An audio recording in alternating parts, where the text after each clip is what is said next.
இன்னைக்கு எபிசோட்ல பாக்யா பாட்டியை வெளியில கூட்டிட்டு போறதுக்காக தாத்தா கிட்ட கேட்க போறாங்க. அவர்கிட்ட அத்தைய கும்பகோணம் கோயிலுக்கு கூட்டிட்டு போலாம்னு கேக்குறாங்க. ஈஸ்வரி இருக்க நிலைமைக்கு இப்ப கூட்டிட்டு போலாமான்னு தாத்தா கேக்குறாரு. வெளியே போனா அத்தை சரியாயிருவாங்கன்னு பாக்யா சொல்றாங்க. இங்க இருந்தா நடந்ததை பத்தியே யோசிச்சுட்டு இருப்பாங்க, அதுல இருந்து வெளியவே வர முடியாதுன்னு சொல்றாங்க. அப்புறம் தாத்தாவும் போலாம்னு சொல்றாரு. கோபி அவர் கிச்சன்ல பாக்யா பேசினதையே யோசிச்சுட்டு இருக்காரு.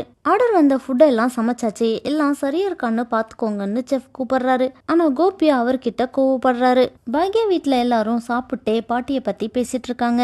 பாக்யா பாட்டிய வெளியே கூட்டிட்டு போறத பத்தி எல்லார்கிட்டையும் சொல்லிட்டு இருக்காங்க. இனி அவ வர சொல்லி கூப்பிடுறாங்க. கோயிலுக்கு மட்டும்தான் போறோம்னு சொன்னதால அவ யோசிச்சு சொல்றேன்னு சொல்றா.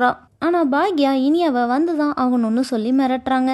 கோபி பயங்கரமா குடிச்சிட்டு அவர் ஃப்ரெண்டு கூட பேசிட்டு இருக்காரு. அவர் ஃப்ரெண்டும் என்னாச்சு, ஏன் இப்படி பேசுற, ஏதாவது பிரச்சனையான்னு கேக்குறாரு.